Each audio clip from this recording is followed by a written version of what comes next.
नमस्कार दोस्तों, स्वागत है आपका हमारे यूट्यूब चैनल डिसाइपल गुरु में। और पिछली वीडियो में हमने भौमजल और सागरी जल द्वारा निर्मित शिलाकृतियों की बात की थी। आज बात करेंगे हिमानी या ग्लेशियर द्वारा निर्मित शिलाकृतियों की। तो चलिए शुरू करते हैं। शुरू करने से पहले दो तीन बातें मैं आपको यहाँ पर बता देता हूँ। पहला, हिमरेखा किसे कहते हैं? हिमरेखा किसे कहते हैं? जो दोस्तों ठंडे क्षेत्र होते हैं या शुष्क क्षेत्र होते हैं, उनमें क्या होता है, बर्फ का अत्यधिक जमाव होता है। किन पर? पर्वतों पर अत्यधिक बर्फ का जमाव होता है। तो जिस भाग तक या पर्वत के जिस सिरे तक बर्फ का जमाव होता है, उस रेखा को हम क्या कह देते हैं? हिमरेखा कहते हैं। ठीक है दोस्तों, जो ठंडे प्रदेश हैं वहां पर हिमरेखा की ऊंचाई कैसी होती है? कम होती है। हिमरेखा की ऊंचाई कम क्यों होती है? क्योंकि अधिक बर्फ जमी होती है, नीचे तक बर्फ जमी होती है, इसलिए सतह से उनकी ऊंचाई क्या होती है? कम होती है।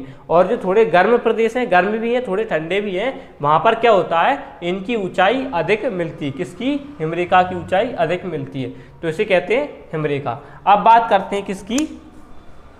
हिमनद की। ये हिमनद क्या होता है? हिमनद क्या होता है? हिमानी या ग्लेशियर की भी बात करेंगे। हिमनद दोस्तों, आपने नदियों के बारे में पढ़ा होगा। नदी क्या होती है आप जानते हैं। उसी नदी में जब बर्फ प्रवाहित होने लगे, जल की जगह क्या होने लगे?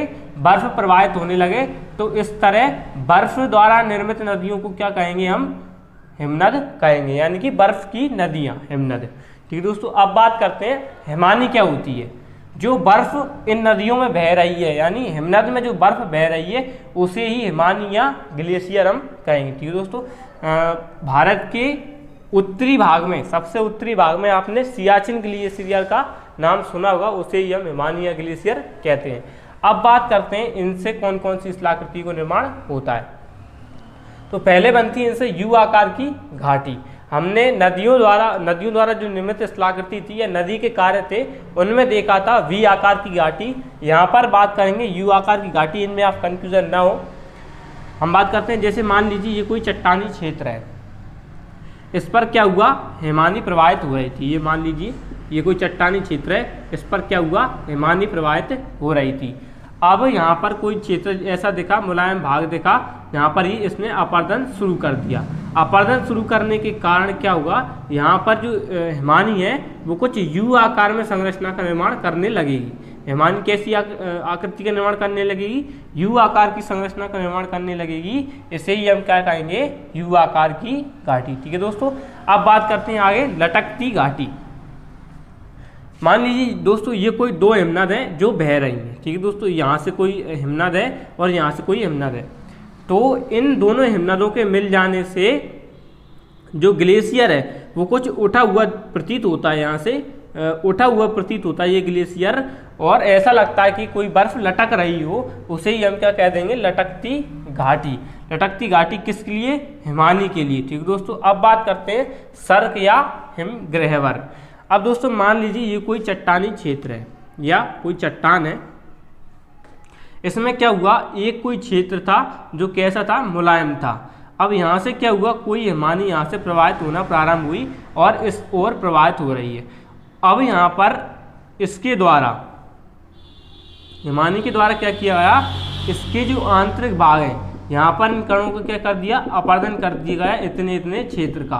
तो आराम कुर्सी जैसी एक संरचना का निर्माण हो गया। आप देख पा रहे होंगे, आराम कुर्सी जैसी संरचना का निर्माण हो गया हिमानी द्वारा अपरदन से। उसे ही हम क्या कहेंगे? सर्क या हिमगह्वर। इसके दो नाम है, सर्क या हिमगह्वर। ठीक दोस्तों, अब आगे बात करते हैं कुछ और शिलाकृतियां जो इसकी निर्मित होती हैं। तो चलिए दोस्तों बात करते हैं कुछ और शिलाकृतियों की जो कि हिमानी द्वारा निर्मित होती हैं, जिनमें बात करते हैं एरीट या तीक्ष्ण कटक।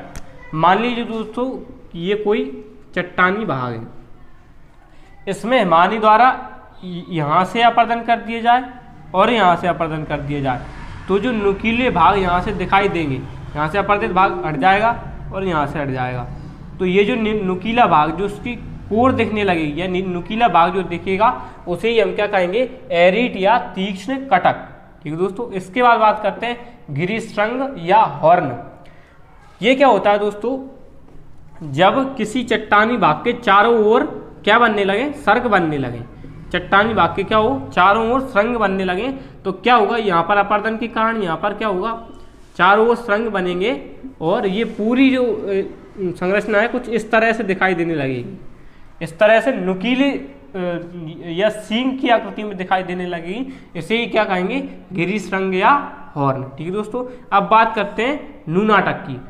जब किसी पर्वतीय भाग पर बर्फ का आच्छादन होता है, बर्फ आच्छादन या हिमाच्छादन, हिमाच्छादन किसे कहते हैं, बर्फ का किसी क्षेत्र या सतह पर गिरना हिमाच्छादन कहलाता है। अब यहाँ पर क्या हुआ, किसी पर्वतीय भाग पर क्या होने लगा, बर्फ गिरने लगी, हिम का आच्छादन होने लगा, तो ऐसा भाग, सबसे ऊपरी भाग, स्तरीय भाग जहाँ पर बर्फ नहीं है और वो क्या दिखाई देने लगा, टीले के रूप में दिखाई देने लगा है, उसे ही हम क्या कहेंगे, नूनाटक कहेंगे। ठीक है दोस्तों, अब बात करते हैं भेड़शिला या रासमुटोना। इसका दूसरा नाम क्या है, रासमुटोना, भेड़शिला। जब कोई हिमानी प्रवाहित हो रही है, मान लीजिए ये कोई हिमानी है और ये प्रवाहित हो रही है, इसके अवरोध में कोई पर्वतीय भाग आ जाता है। ठीक है दोस्तों, मान लीजिए कोई पर्वतीय भाग इसके अवरोध में आ गया, तो क्या होगा, ये इसके ऊपर से बहने लगेगी, किसके ऊपर से बहने लगेगी, इस पर्वतीय भाग के ऊपर से बहने लगेगी। मैं दिखाता हूँ कैसे बहेगी, ये मान लीजिए इस तरह से इसके ऊपर से बहने लगी। ठीक है दोस्तों, अब क्या होगा, यहाँ से तो ये बह रही थी ऐसी, तो इस क्षेत्र को तो चिकना कर देगी, इस क्षेत्र को चिकना कर देगी, लेकिन यहाँ के क्षेत्र को क्या कर देगी, जब ये उतरेगी यहाँ से तो उबड़ खाबड़ कर देगी इस क्षेत्र को। इस प्रकार से निर्मित जो स्थलाकृति निर्मित होती है उसे ही क्या कहेंगे, भेड़शिला या रासमुटोना। ठीक है दोस्तों, अब आगे बात करते हैं हिमोड की। ये हिमोड क्या होते हैं, तो हमारे घर में पूछा जा सकता है हिमोड। जब दोस्तों ये जो हिमानी प्रवाहित होती हैं, ये हिमानी क्या होती हैं, प्रवाहित, इस प्रकार से हिमानी प्रवाहित होने लगती हैं, तो अपने साथ में आंतरिक जो नीचे का भाग है इसमें क्या करती हैं, अवसाद लेकर चलती हैं। और मान लीजिए किसी क्षेत्र में इन अवसादों को इन्होंने बिछा दिया, क्या कर दिया, अवसादों को बिछा दिया और हिमानी पिघल गई, गर्म क्षेत्र होने से हिमानी पिघल गई, तब ये टीलेनुमा जो आकृति दिखाई देगी, इन्हें क्या कहेंगे, हिमोड कहेंगे, या अवसादों का हिमानी द्वारा जमाव हिमोड कहलाता है। ठीक है दोस्तों, अब हिमोड, टीला या ड्रमलिन, ये क्या होगा, जो अभी मैंने बताया था, ये हिमानी द्वारा अवसादों का जमाव किस प्रकार से, इस प्रकार से कुछ स्थलाकृति में ऐसी स्थलाकृति निर्मित होगी, एक नाव की आकृति, उल्टी नाव की आकृति इसमें निर्मित होगी, उसे ही क्या कहेंगे, हिमोड, टीला या ड्रमलिन कहेंगे। ठीक है दोस्तों, अब बात करते हैं कुछ और स्थलाकृति, एक दो स्थलाकृति की, जिसमें आगे क्या है, अवक्षेप मैदान।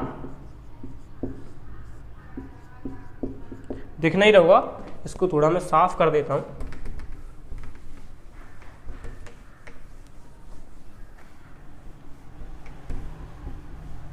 अब बात करते हैं अवक्षेप मैदान की। अवक्षेप मैदान क्या होती है, अभी आपने देखा हिमानी क्या हो रही थी, प्रवाहित हो रही थी किसी क्षेत्र में, और अपने साथ क्या लेकर चल रही थी, अवसाद लेकर चल रही थी आंतरिक भागों में। जब यही अवसाद किसी दूसरे क्षेत्र में जाकर मैदान के रूप में बिछा दिए जाएं, किस रूप में, मैदान के रूप में बिछा दिए जाएं इन अवसाद, तो जो मैदान निर्मित होंगे उन मैदान को हम क्या कहेंगे, अवक्षेप मैदान कहेंगे। और इन मैदानों में क्या होगा, आड़ी टेढ़ी कुछ इस प्रकार से रेखाओं का निर्माण हो जाए, तो इन रेखाओं को क्या कह देंगे हम, एस्कर कह देंगे। ठीक है दोस्तों, इस प्रकार से हिमानी द्वारा कुछ स्थलाकृतियों की जो निर्माण होता है उनकी हमने बात अभी चर्चा की। अगली वीडियो में कुछ तटों की बात हम करेंगे, किस प्रकार से तट का निर्माण होता है, अपर्दन के द्वारा या निक्षेपण के द्वारा तटों का निर्माण होता है, उनकी बात हम अगली वीडियो में करेंगे। तब तक के लिए आशा करता हूँ कि ये आपको जो मैंने अभी कुछ समझाया वो समझ में आया होगा। अगली वीडियो में बात करेंगे, तब तक के लिए आज्ञा दीजिए, नमस्कार।